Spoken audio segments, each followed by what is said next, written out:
तो भारत का इतिहास प्रारंभिक काल जो कि 300 सीई तक का है। तो इसमें पहला क्वेश्चन है हमारा कि प्राचीन भारतीय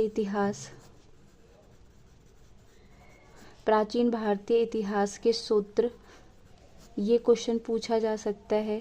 या तो दूसरा क्वेश्चन हमारा होगा कि भारतीय इतिहास के अध्ययन में पुरातात्विक सूत्र के बारे में वर्णन कीजिए। ठीक है, तो ये दो तरीके से क्वेश्चन आएगा। पहला ही क्वेश्चन हमें इतिहास से रिलेटेड मिलेगा, तो इसमें हम कौन कौन से पॉइंट लिखेंगे। तो पहला लिखेंगे कि भारतीय इतिहास का सूत्र, तो ये वाला पॉइंट आएगा जिसमें हम बताएंगे कि शुरुआती भारतीय इतिहास का अध्ययन के लिए विभिन्न सूत्रों का उपयोग किया गया था जिससे हमें भारत के इतिहास के बारे में पता चल सके। उनकी जानकारी के लिए साहित्य और पुरातात्विक सूत्र से इकट्ठी की गई जानकारी, जिससे हमें प्राचीन भारत के बारे में पता चलता है। और वो निम्न सूत्र थे।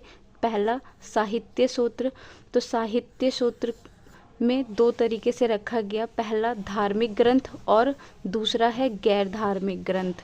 तो धार्मिक ग्रंथ के अंदर क्या थी, जैसे वेदों ऋग्वेद काल में जो साहित्य लिखे गए थे, उनके टाइम पे जो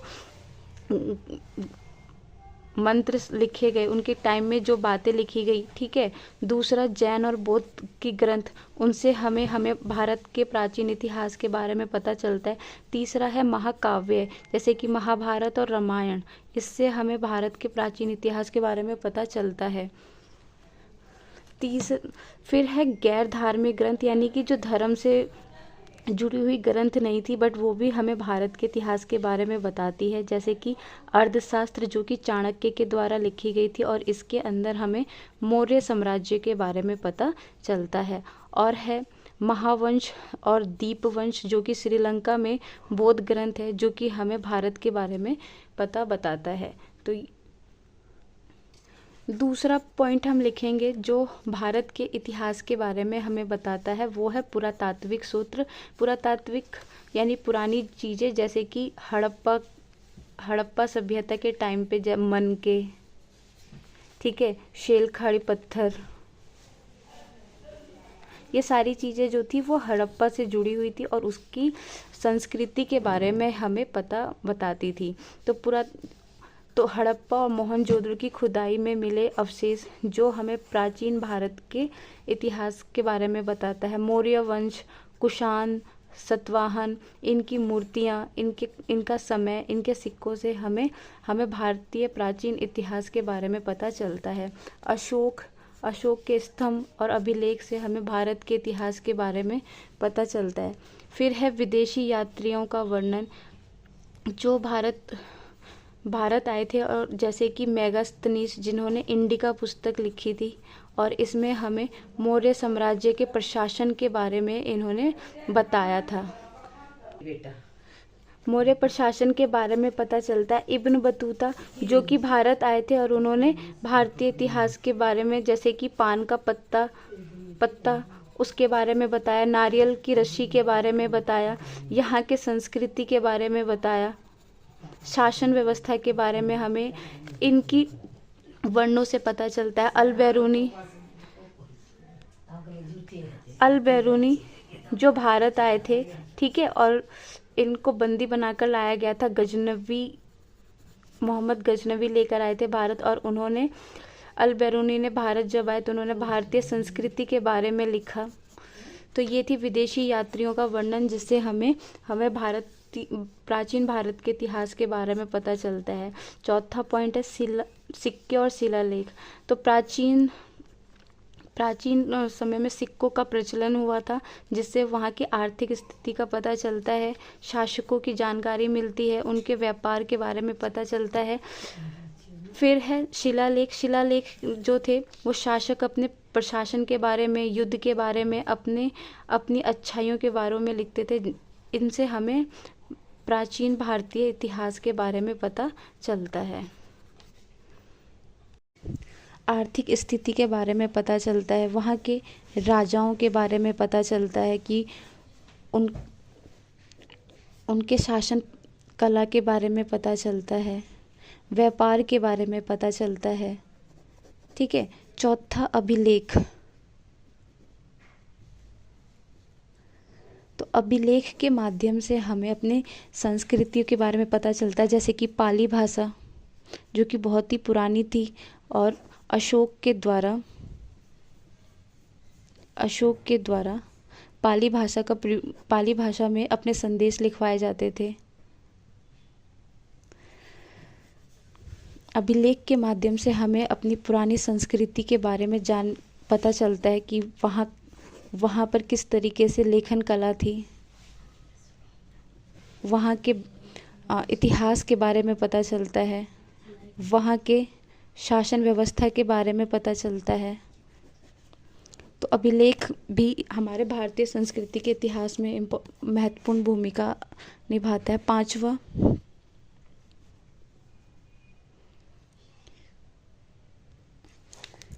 पांचवा संसदीय इतिहास।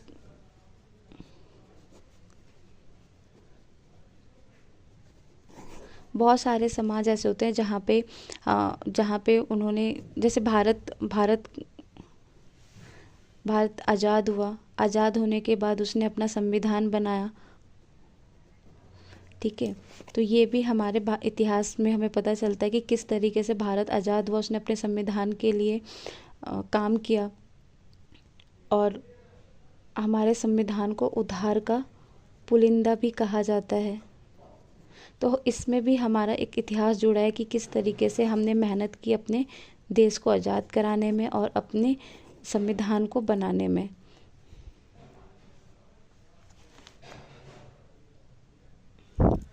छठा, धार्मिक ग्रंथ जो कि हमें भारतीय इतिहास के बारे में बताता है, जैसे कि बौद्ध ग्रंथ, ठीक है, जैन ग्रंथ, जिसमें हमें अपने भारतीय इतिहास के बारे में पता चलता है।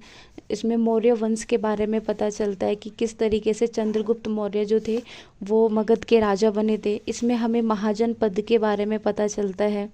इसमें हमें वैदिकों का किस तरीके से इन्होंने वैदिकों के ब्राह्मण का विरोध किया था इन्होंने, उसके बारे में हमें पता चलता है। वैदिकों के कर्मकांड का विरोध किया था, उसके बारे में हमें पता चलता है। फिर जो ग्रंथें थी वो दो तरीके से बटी हुई थी, ठीक है, एक विदेशी वर्णन में थी और दूसरी हमारी देशी थी।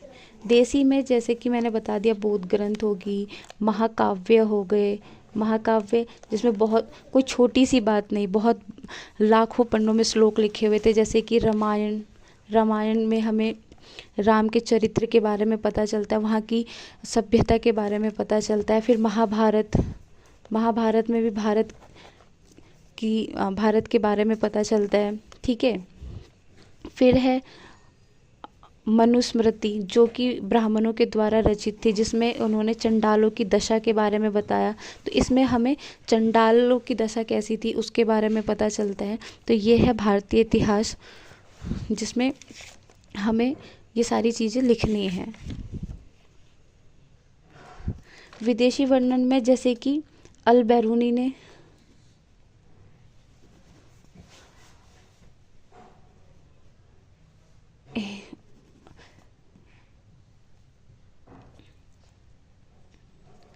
है ना, अल बैरूनी के द्वारा जो हिंद पुस्तक लिखी गई थी, जिसमें उन्होंने भारतीय समाज के बारे में वर्णन किया था।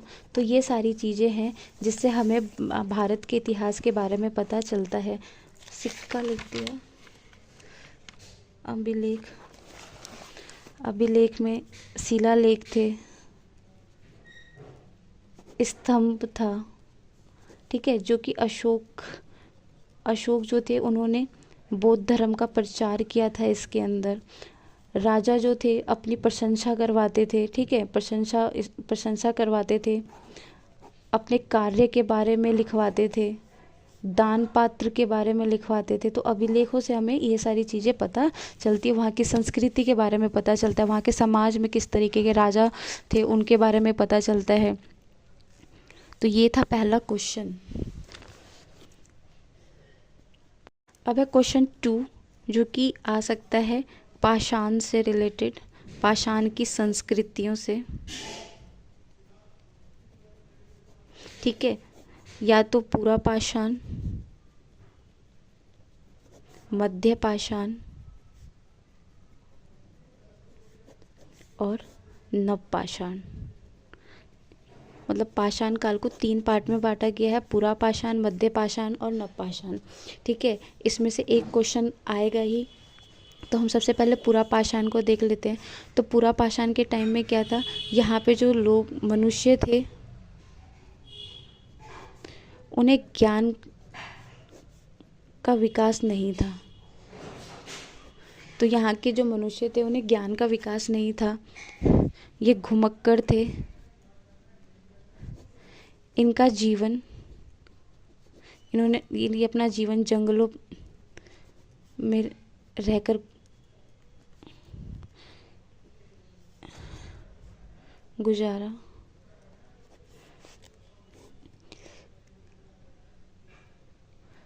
औजार में इन्होंने पत्थरों का प्रयोग किया था। पत्थरों से इन्होंने औजार बनाए थे। और ये जो औजार थे ये अपनी रक्षा के लिए बनाया था इन्होंने, क्योंकि जब जंगल में ये लोग रहते थे तो खतरनाक जानवरों से बचने के लिए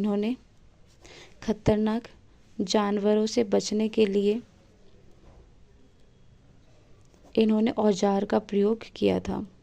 और खुरचने वाला औजार, जिससे ये लोग पौधे की छाल को छीलते थे और जानवर की खाल को। ये लोग कच्चा मांस, कच्चा खाना खाते थे, क्योंकि इनको ज्ञान नहीं था खाना पकाने का। तो इसके अंदर पहला पॉइंट हम बनाएंगे कि निवास स्थान। तो निवास स्थान मैंने बता दिया कि पूरा पाषाण काल जो थे वो लोग जंगलों में रहते थे। ठीक है, इनका आधार जो था, क्योंकि इन्हें ज्ञान नहीं था तो ये एक स्थान से दूसरे स्थान पर जाकर रहते थे। तो जंगलों में ये लोग घूमते थे। फिर इनको आत्मरक्षा की जरूरत पड़ी होगी, तो इन्होंने क्या बनाए, औजार बनाए थे। ठीक है, दूसरा जीवन शैली। तो जीवन शैली में क्या लिखेंगे, ये बहुत ही सीधे साधे थे।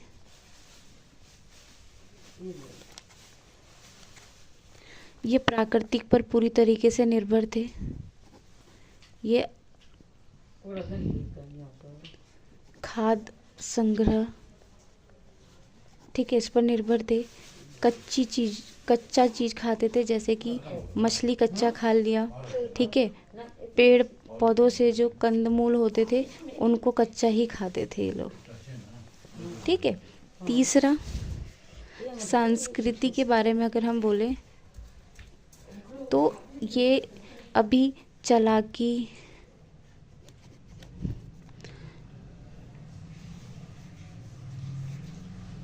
घृणा, इन सब चीज़ों से अज्ञान थे। ठीक है, बहुत भोले भाले थे ये लोग। प्राकृतिक की पूजा करते थे और ज़्यादा अनुष्ठान का ज्ञान नहीं था इन्हें।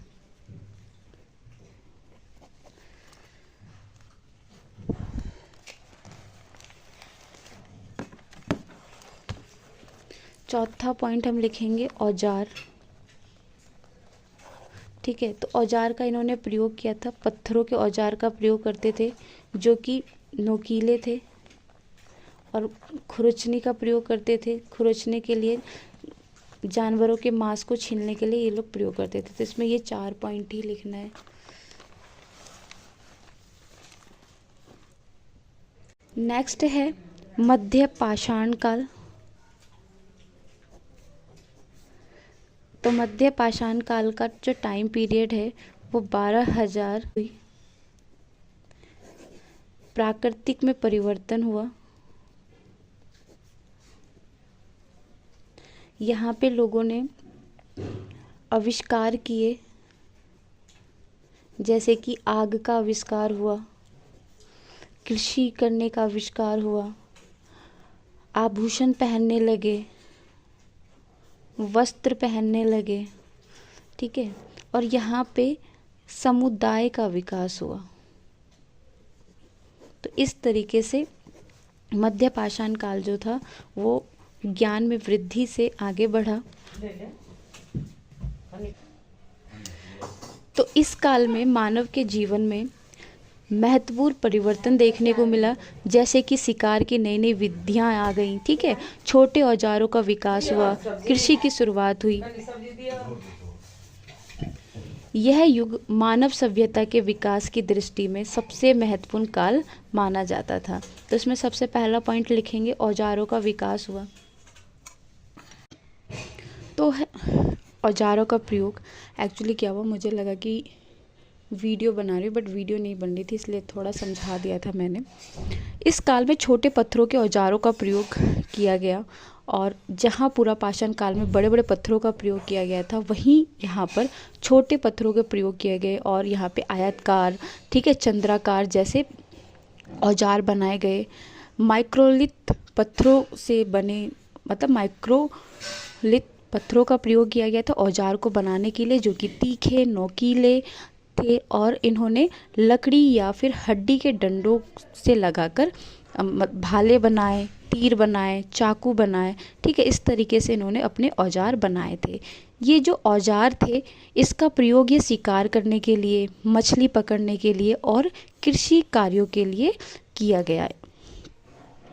तो है जीविका में साधन, यानी कि जो मध्य पाषाण काल के जो लोग थे वो अपना जीवन कैसे जीते थे। तो जहाँ पे पूरा पाषाण काल के लोग थे वो अपना जीवन घुमक्कड़ की तरह थे, यानी कि एक स्थान से दूसरे स्थान पर जाते थे। जैसे ये एक स्थान पे रह रहे हैं, यहाँ पे इन्होंने जानवर और पेड़ पौधे थे उन्हीं पर निर्भर थे। जब ये यहाँ पे चीज़ें ख़त्म हो जाती थी तो इस समाज को छोड़ के वो दूसरी जगह पे चले जाते थे, वहाँ पे चीज़ें को वहाँ पर निर्भर हो जाते थे। इसलिए पूरा पाषाण काल के जो लोग थे वो स्थायी नहीं थे, मगर मध्य पाषाण काल में आते आते यहाँ पे जो लोग थे उन्होंने अपना जीवन पहले, सबसे पहले क्या बनाया, स्थायी बनाया। ये एक जगह पे रुक चुके थे, ठीक है। फिर यहाँ पे भी जो मनुष्य थे वो शिकार पर निर्भर थे। मध्य पाषाण में मछली पकड़ना और फिर भोजन को एकत्रित करना इन्होंने यहाँ पे सीखा था। और इस युग में पहली बार कृषि की शुरुआत की थी, और इसी वजह से भोजन सामग्री या फिर भोजन स्थायी सूत्र ये बन गया था, यानी कि अपने भोजन को इकट्ठा करके रखने लगे थे, क्योंकि साल भर किस चीज़ पर निर्भर रहेंगे, ठीक है। तो उसी तरीके से इन्होंने भोजन इकट्ठा करना शुरू किया था। कुछ क्षेत्रों में पालतू जानवर का भी प्रमाण मिलता है, जैसे कि सबसे पहले मध्य पाषाण काल में कुत्ते का प्रमाण मिलता है कि यहाँ पे जो लोग थे कुत्ते को पालतू मानते थे, ठीक है, पालतू जानवर के रूप में इन्होंने पाला था। और यहाँ पे और आप क्या लिख सकते हो कि हाँ, फिर तीसरा पॉइंट है आपका आवास, यानी कि निवास स्थान। फिर यहाँ पे एक पॉइंट लिखोगे कि जो पूरा पाषाण काल था वो कहाँ रह रहे थे, जंगलों में रहते थे, है ना, जंगलों पर निर्भर थे। और मध्य पाषाण काल के लोग जो थे वो क्या हुए, अब स्थायी रूप से रहने लगे थे। वो जंगलों से हटकर अब नदियों के पास आके बसने लगे थे। तो ये गुफाओं में रहने लगे थे। कुछ जगहों पर तो इन्होंने क्या किया था, मिट्टी के लेप से इन्होंने घर भी मिले हुए प्रमाण मिलते हैं, ठीक है, झोपड़ियाँ मिलती है, जिससे पता चलता है कि ये जो लोग थे एक समाज की तरह आके निवास की तरह रहने लगे थे, स्थायी रूप से स्थित हो चुके थे, ठीक है। फिर है पूरा पाषाण, मैंने बता दिया जहाँ पे मानव जंगल में थे वहीं यहाँ गुफाओं में आके रहने लगे थे। जो भी अवशेष मिले हैं मध्य पाषाण काल के, उनसे हमें पता चलता है कि मानव जो थे स्थायी जीवन की ओर बढ़ने लगा था। जहाँ पूरा पाषाण काल में इन लोगों को अभी ज्ञान नहीं था, वहाँ अब यहाँ पे ज्ञान का विकास हुआ और धीरे धीरे करके इन्होंने अपना जीवन स्थायी की तरफ बढ़ाया था। फिर आता है चौथा, कला और संस्कृति। तो इस काल में कला का भी विकास हुआ, ठीक है, कला का विकास हुआ। तो इस काल में जो जहाँ ये लोग गुफाओं में रह रहे थे, ठीक है, ये जिस गुफाओं में रह रहे थे उस गुफाओं में चित्रों का प्रमाण भी मिला है, अवशेष मिले हैं कि ये लोग चित्र करते थे। तो शैल चित्र बनाए गए थे, जैसे कि मध्य प्रदेश के भीमबेटका में और लोनार यानी महाराष्ट्र की कई जगहों पर मध्य पाषाण काल के शैल चित्र मिले हैं। ये जो चित्र थे इसमें शिकार, नृत्य, जानवर और जो ये इनका दैनिक जीवन था उसके बारे में पता चलता है। इसकी एक लाइन यहाँ पे है, गुफाओं की दीवारों पर पशुओं का शिकार के दृश्य थे, दैनिक जीवन की गतिविधियों का चित्र इन्होंने किया था। इनका जो था रंग लाल, काला, पीला और सफ़ेद रंग से इन्होंने चित्र बनाए थे, ठीक है। फिर आता है आपका धार्मिक विकास, यानी पूरा पाषाण काल के जो लोग थे वो धर्म या इनके में धार्मिक चीज़ें थी, इन क्या क्या धार्मिक संस्कृतियाँ थी। तो मध्य पाषाण काल के जो लोग थे यहाँ पे धार्मिक विश्वासों को लेकर यहाँ पे विकास हुआ था। लोग प्रकृति की पूजा करने लगे थे। मृत्यु के बाद शवों को दफनाने का रिवाज यहाँ पे शुरू हो गया था। कई जगह पर प्राप्त हुए हैं कि इन्होंने शवों के साथ खाद्य सामग्री और औजार भी दफनाए थे, ठीक है। अब यहाँ पे उपकरणों में सुधार आया गया। मध्य पाषाण काल में मानव ने छोटे और तीखे पत्थरों के औजार का निर्माण कर लिया था। यहाँ पे इन्होंने बाण बनाया, ठीक है, बाण, भाले, हथौड़े, ठीक है, ये सारे औजार इन्होंने यहाँ पर बनाए थे। फिर 7वां पॉइंट आप लिखोगे कि वस्त्रों का ज्ञान। इस काल में लोगों ने अपने शरीर को ढकना शुरू किया, ठीक है, इन्हें ज्ञान हुआ तो शरीर को ढकने का ज्ञान हुआ, जहाँ पर इन्होंने जानवरों के खाल से अपने शरीर को ढका, ठीक है, मध्य पाषाण काल में। फिर इन्होंने अपने आप को सुंदर दिखने के लिए आभूषण पहनने शुरू किए थे। तो ये जानवर की जो हड्डी थी उसी का ये लोग क्या करते थे, श्रृंगार करते थे, ठीक है। तो इस तरीके से इनके अंदर ज्ञान आया था, जहाँ पूरा तात्विक के लोगों को ये ज्ञान नहीं था। वो शरीर पे वस्त्र नहीं पहनते थे, ठीक है। बट इस काल में जो मनुष्य थे उन्होंने शरीर को ढकना सीख लिया था, पत्तों से, जानवरों के खाल से। और यहाँ पे एक चीज़ और लिखने हैं, यहाँ पे नहीं, चलो छोड़ो।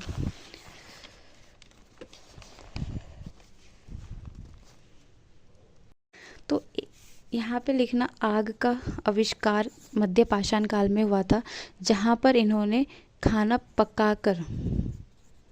पकाया तो इनको खाना स्वादिष्ट लगा, तो इसके बाद इन्होंने खाना पकाना शुरू कर दिया था।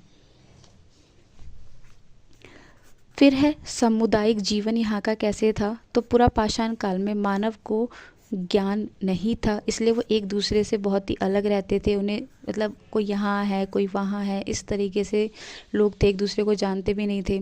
मगर मध्य पाषाण काल में मानव ने समूह में रहना शुरू कर दिया था। इसमें क्या होता था कि समूह में रहकर वो शिकार करते थे।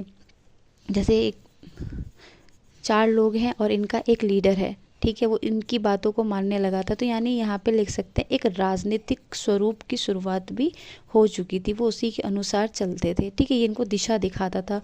तो यहाँ एक व्यक्ति जो समूह का प्रमुख होता था वह सभी को रास्ता या फिर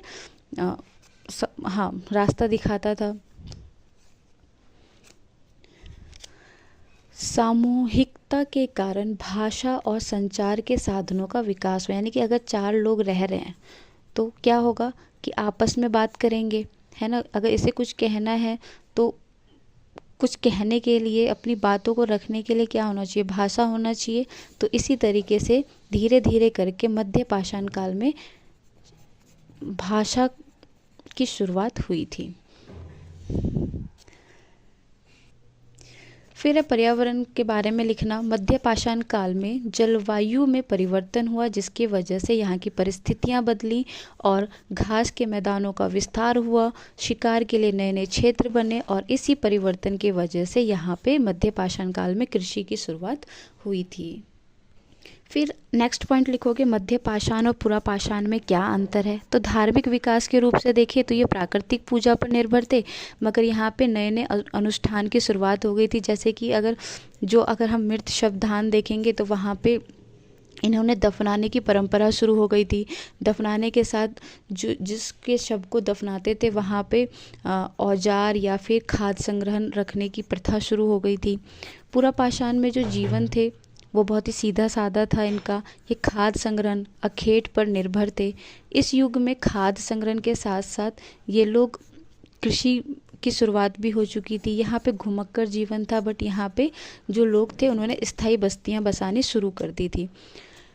इस युग में मानव को ज्ञान नहीं था, यहाँ पे ज्ञान का विकास हुआ था। औजार, इस युग में जो थे पत्थरों के औजार बनाए गए थे, बट वो बड़े बड़े पत्थर थे। बट इस युग में छोटे तीखे औजार बनाए गए थे, ठीक है, जैसे कि चकोर, आयतकार, ठीक है, भाल, तीर, ये सारे औजार इसमें बनाए गए थे। उसके बाद हम निष्कर्ष में लिखेंगे कि मध्य पाषाण काल में मानव सभ्यता की विकास की दशा में एक महत्वपूर्ण भूमिका अदा की। इस काल में मानव के द्वारा जरूरत के औजार बनाए गए थे और इस काल में नव पाषाण काल का आधार तैयार किया गया था। ठीक है, इसके साथ इस क्वेश्चन का एंड करेंगे जब ये क्वेश्चन आएगा तो। अब है नेक्स्ट है नव पाषाण काल। ये भी इम्पॉर्टेंट है, ये भी पूछा जा सकता है। तो मानव इतिहास में सबसे महत्वपूर्ण कालखंड माना गया, यानी कि समय माना गया है इसको, क्योंकि इस काल में ये काल जो है 10,000 से लेकर 4,000 ईसा पूर्व का रहा है। इस काल में मनुष्य ने पत्थरों के उपयोग से अत्यधिक सुधार कर लिया था। जैसे कि कृषि की शुरुआत हुई, स्थायी बस्तियां बसी, मानव ने कृषि, इसलिए इस युग को कृषि क्रांति युग भी कहा जाता है। पहला पॉइंट लिखेंगे कृषि का विकास। तो नव पाषाण काल में सबसे महत्वपूर्ण योगदान रहा कृषि का आविष्कार। पहले मानव भोजन के लिए शिकार करता था, ठीक है, घुमक्कड़ था, एक स्थान से दूसरे स्थान पर जाता था, कच्ची चीज़ें खाता था। मगर नव पाषाण काल में आते आते यहाँ पे अच्छा ज्ञान हो चुका था, ज्ञान का विकास हो चुका था। अब ये लोग कृषि व्यवस्था पर निर्भर हो चुके थे, अनाज उगाने लगे थे। मुख्य फसलें जैसे गेहूं, जौ, चावल, बाजरा आदि फसलों को इन्होंने उगाना शुरू कर दिया था। कृषि के विकास ने भोजन को स्थिर किया, जिससे मानव ने घूमना कम किया और एक जगह पर निर्भर होकर उसने वहीं पर अपनी बस्तियां बसानी शुरू कर दी थी। एक जगह यहाँ पे रोक लग चुका था, ठीक है, इन्होंने घूमना बंद कर दिया था। पशुपालन की शुरुआत हुई। इसी काल में मानव ने जंगली जानवरों को पालतू बनाना शुरू किया था, जैसे कुत्ता, भेड़, बकरी, गाय, इन सभी को इन्होंने पालना शुरू किया था। अब पशुपालन की शुरुआत से इन्होंने मांस, दूध और ऊन की आपूर्ति होने लगी और इनके जीवन में सुधार आने लगा था। फिर नेक्स्ट पॉइंट लिखना है औजार। तो नव पाषाण काल में लोग पत्थर के औजार को अधिक धारदार और नोकीला बनाने लगे थे। जहाँ पुरा पाषाण काल जो था हमने पढ़ा, जो पत्थरों पर निर्भर था, ठीक है, बड़े बड़े पत्थरों पर। फिर मध्य पाषाण काल में जो थे इन्होंने आकार बदल दिए, छोटे पत्थरों पर आ गए, इन्होंने भाले लेकर आए, तीर, ठीक है। और यहाँ पे भी क्या हुआ कि यहाँ पे भी औजार का प्रयोग हुआ, बट वो नोकीले औजार थे, जैसे कि त्रांति, कुल्हाड़ी, हंसिया, ऐसे औजार इन्होंने यहाँ पर बनाए थे। फिर इस काल में मिट्टी से मृत भांड की शुरुआत हुई, ठीक है, मिट्टी के बर्तन बनाए गए। इसलिए मिट्टी के बर्तन का निर्माण यहाँ पे शुरू हुआ और उपयोग भी शुरू हुआ था। शुरुआत में मिट्टी के बर्तन हाथों से बनाए जाते थे, बाद में चाक का आविष्कार हुआ तो फिर चाक से बनाए गए। बर्तनों के उपयोग अनाज भंडार करने के लिए, भोजन पकाने के लिए, पानी रखने के लिए मिट्टी के बर्तन का उपयोग किया गया था। फिर आगे चल के कपड़ा का ज्ञान हुआ इन्हें। तो इस युग में मानव को अच्छा ज्ञान प्राप्त हो चुका था और मानव ने अपने शरीर को ढकना शुरू कर दिया था।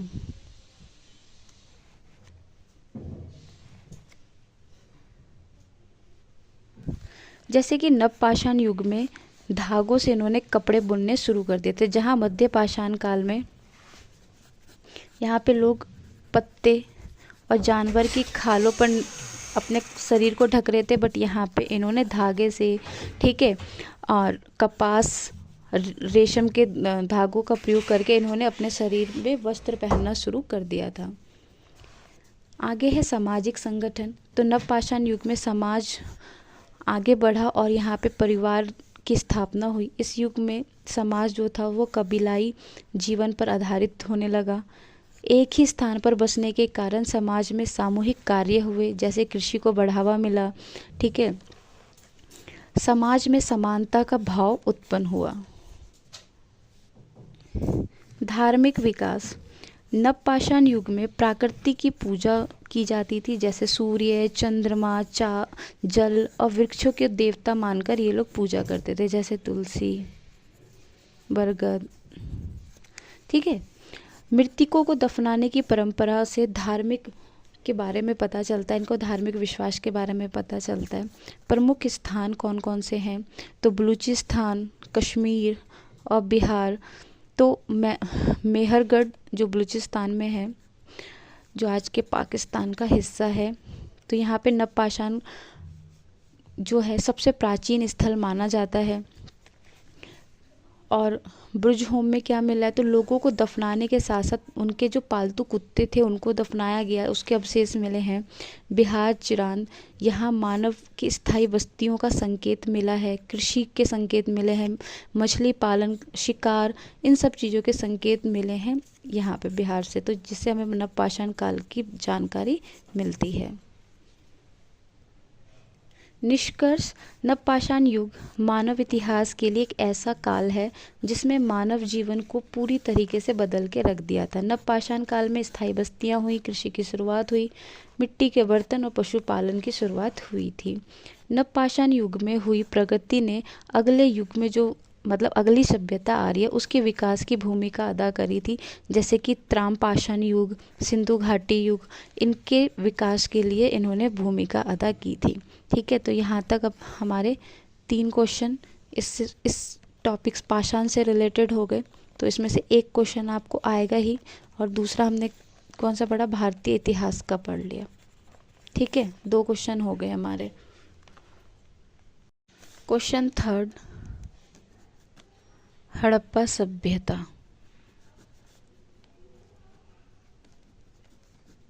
ठीक है, तो हड़प्पा सभ्यता का 2600 ईसा पूर्व से लेके 1900 ईसा पूर्व का काल माना जाता है।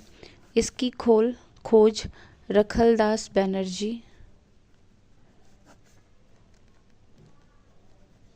और दयाराम साहिनी ने की थी। ठीक है, तो इसमें क्या क्या, इसको सिंधु घाटी सभ्यता के नाम से भी जाना जाता है। सिंधु घाटी सभ्यता के नाम से जाना जाता है।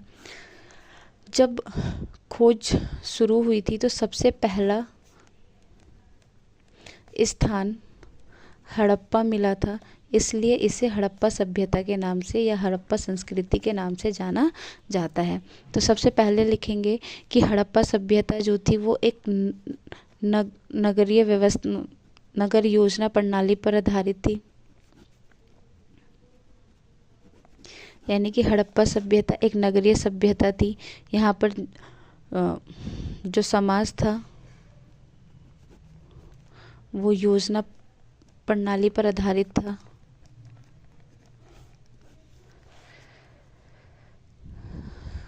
शहरों को 2 भागों में बांटा गया था, दुर्ग और निचला शहर। दुर्ग में माना जाता है कि जो राजा थे या फिर अमीर वर्ग थे वो लोग रहते थे, और यहाँ पे ग्रामीण समाज रहता था।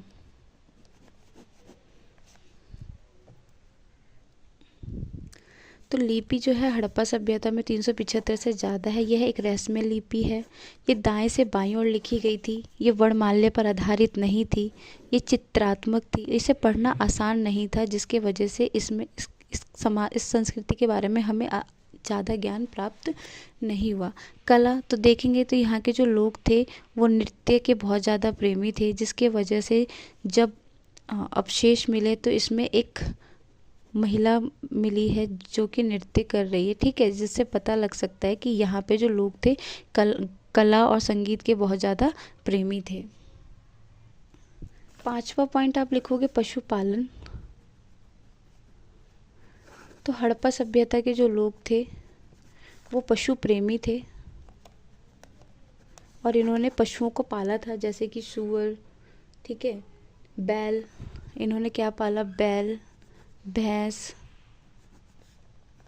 कुत्ते, सूअर, इन सभी को इन्होंने पाला था, ठीक है।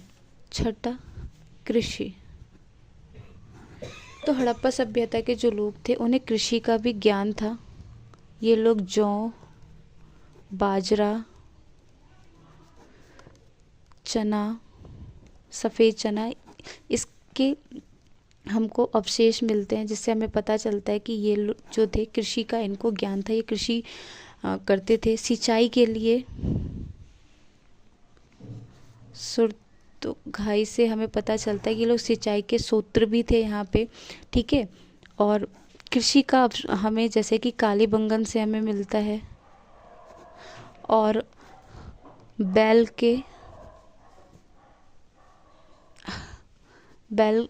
का प्रयोग करते थे ये लोग खेती के लिए, इसके भी हमें संकेत प्राप्त होते हैं। 7वां, श्रृंगार। तो हड़प्पा सभ्यता के जो लोग थे वो श्रृंगार प्रेमी थे। ये लोग महंगे आभूषण पहनते थे। स्त्री और पुरुष दोनों ही श्रृंगार करते थे। 8वां, व्यापार। तो हड़प्पा सभ्यता के जो लोग थे वो विदेशों में भी व्यापार करते थे। इसके भी संकेत मिलते हैं, क्योंकि चांदी, लकड़ी, महंगी जितनी भी चीज़ें थी वो सब की सब चीज़ें कहाँ से मंगाई जाती थी? विदेशों से मंगाई जाती थी। उसके बाद चुनहुद्रो और बेलाकोट, ये 2 ऐसे थे जो जहाँ पे ये व्यापार के केंद्र थे। यहीं से सारा सामान जो था दूसरे राज्यों में जाता था, ठीक है। और हड़प्पा और मोहनजोदड़ो में जो लोग थे वो महंगी चीज़ों का प्रयोग करते थे। इसके भी अवशेष मिले हैं। मन के ये जो है 4th क्वेश्चन है उत्तर वैदिक काल। तो उत्तर वैदिक काल जो है 1000 ईसा पूर्व से लेके 6000 ईसा पूर्व तक का माना गया है। ऋग्वैदिक काल के बाद आने वाली जो सभ्यता जो थी वो उत्तर वैदिक काल थी। इस युग में राजनीतिक, धर्म, आर्थिक जीवन, इन सब चीज़ों में परिवर्तन आए थे। राजनीतिक व्यवस्था, जहाँ पहले छोटे छोटे कबीलों से मिलकर समाज बना था, वहीं जब उत्तर वैदिक काल आया तो वहाँ पे जनपद का निर्माण हुआ। जनपद का मतलब है जहाँ पे जनता का जन मतलब लोग और पद मतलब उसको क्या, पद का यहाँ पे स्थान, तो लोगों का स्थान जनपद कहलाया, ठीक है। तो लोगों ने राजा की शक्ति यहाँ पे बढ़ी। केवल प्रधान सेनापति ही नहीं बल्कि राज्य का प्रमुख भी बन गया। लोकप्रिय जनजातियों ने अपनी महत्ता खो दी थी और सभाएं जैसी सभा समिति जो पहले राजा को नियंत्रित करते थे, उन सभी ने अपनी शक्ति खो दी थी। यानी कि उत्तर वैदिक काल में आते आते राजा की शक्ति बढ़ने लगी थी और जो कबीले की शक्ति थी वो खत्म होने लगी थी, ठीक है। ये चीज़ें स्टार्ट हो गई थी। इस काल में सरदारों और ब्राह्मणों की शक्तियों का उदय हुआ था। यहाँ पे कर वसूली का प्रचलन शुरू हो गया था। सोना चांदी जैसे मूल्यवान धातुओं के बाद भी इस समाज में सिक्कों का प्रचलन नहीं था। सामाजिक जीवन तो उत्तर वैदिक काल में जो समाज थे वो 4 भागों में बंट चुके थे: ब्राह्मण, क्षत्रिय, वैश्य और शूद्र। इस 4 वर्ण में समाज जो था वो विभाजित था। इनके कार्यों के अनुसार इनको विभाजित किया गया था वैदिकों के द्वारा। वैदिकों के द्वारा सबसे पहला स्थान ब्राह्मणों को दिया गया था, जिसका काम था पूजा पाठ कराना। और ब्राह्मणों का महत्व समाज में धीरे धीरे बढ़ता चला गया और इन्होंने धार्मिक और अनुष्ठान के ये संचालक बनते चले गए थे। क्षेत्रीय जो थे उनका दूसरा स्थान था। इनका काम था प्रजा का कल्याण करना और युद्ध करना, इनका कार्य था। वैश्य पशुपालन और व्यापारी करते थे। वैश्य जो थे वो पशुपालन करते थे और व्यापारी थे। इनका कार्य था पूजा पाठ करवाना और दान देना। शूद्र, इनका स्थान सबसे नीचा रखा गया था और इनका कार्य था तीनों वर्गों की सेवा करना। ब्राह्मणों के द्वारा निम्न जाति जो सबसे नीची जाति थी उस पर काफ़ी ज़्यादा शोषण किया गया और समाज में इनको हीन नज़रिए से देखा जाने लगा था। तो ब्राह्मण का काम था पूजा पाठ कराना, संस्कृति को पढ़ना, दान लेना, कर्मकांड अनुष्ठान करवाना। और क्षत्रिय का काम था समाज की रक्षा करना, शिक्षा लेना, दान देना, कृषि करना, पूजा पाठ करना और युद्ध करना। वैश्य का काम था व्यापारी, पशुपालन, दान देना और अनुष्ठान करवाना। और शूद्र का काम था तीनों वर्गों की सेवा करना। महिलाओं की स्थिति वैदिक काल में बहुत ही ज़्यादा कमज़ोर थी। ऋग्वैदिक काल में महिलाएं स्वतंत्र थी, मगर उत्तर वैदिक काल में आते आते पितृसत्ता समाज की वजह से इनकी स्वतंत्रता जो थी वो छीन ली गई थी। आर्थिक जीवन, कृषि मुख्य व्यवसाय बन चुका था। जौ के साथ साथ चावल, गेहूं की खेती यहाँ होने लगी थी। लोहे का प्रचलन शुरू हो चुका था, जिसके वजह से लोहे के उपकरण बनाए गए और जिसमें कृषि व्यवस्था में सुधार आया था। व्यापार और वाणिज्य का विस्तार हुआ और लोग समुद्र के रास्ते से व्यापार करने लगे थे, यानी विदेशी व्यापार को बढ़ावा यहाँ पे मिला था। इस काल में कृषि, पशुपालन, शिल्पकारी और व्यापार प्रमुख आर्थिक गतिविधियों को बढ़ावा मिला था। धार्मिक जीवन तो उत्तर वैदिक काल में यज्ञों का महत्व सबसे ज़्यादा बढ़ा था, जहाँ ऋग्वैदिक काल में यज्ञों का महत्व बहुत ज़्यादा कम था। यहाँ पे यज्ञ जो थे बड़े पैमाने पर करवाए गए, जिसमें पशुओं की बलि शुरू हो चुकी थी उत्तर वैदिक काल में। उत्तर वैदिक काल के जो प्रमुख देवता थे वो 3 ही माने गए थे, ब्रह्मा, विष्णु और शिव की ही ये लोग पूजा करते थे। और इस काल में पूजा की विधि काफ़ी ज़्यादा बदलाव में आ चुकी थी। यज्ञ ने धर्म का केंद्र स्थान बना लिया था। यज्ञों में बड़े पैमाने पर पशु की हत्या की जाने लगी, जिसके वजह से पशुधन काफ़ी बढ़ने लगा था। ऋग्वैदिक काल और उत्तर वैदिक काल में अंतर। तो ऋग्वैदिक काल और उत्तर वैदिक काल, जहाँ समाज ऋग्वैदिक काल में कबीलाई पर निर्भर था, यहाँ पे जनपदों का निर्माण हो चुका था, यानी कि जो जनता थी उन्होंने अपना क्षेत्र बनाने लगे थे। यहाँ यज्ञों का महत्व बहुत कम देखने को मिला, यहाँ यज्ञों का महत्व अधिक था, जिसमें बलि प्रदान शुरू हो चुका था। यहाँ महिलाएं स्वतंत्र थी शिक्षा को लेकर।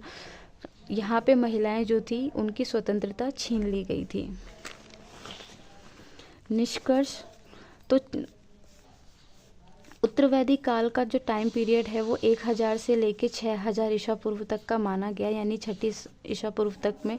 उत्तर वैदिक जो है उसका काफ़ी ज़्यादा फैलाव रहा, मगर बाद में इसका अंत विद्रोह के साथ हुआ था, क्योंकि जो दार्शनिक ग्रंथ थे उन्होंने धार्मिक कर्मकांडों और ब्राह्मण के एक अधिकार का उन्होंने विरोध किया था। उन्होंने सत्य तथा ज्ञान के आधारित मूल्यों पर जोर दिया, जैसे कि जैन धर्म और बौद्ध धर्म के द्वारा ब्राह्मण के एक अधिकार का और वैदिकों के कर्मकांड का आलोचना की गई। इस युग में किए गए सामाजिक और राजनीतिक और धार्मिक सुधार का काफ़ी ज़्यादा असर देखने को मिला था। तो ये था आपका 4th क्वेश्चन, छठी शताब्दी का परिवर्तन काल क्यों कहा जाता है। लोहे का प्रयोग, नए राज्यों का उदय, धर्मों का उदय, ब्राह्मणवाद के खिलाफ, तो ये सारी चीज़ें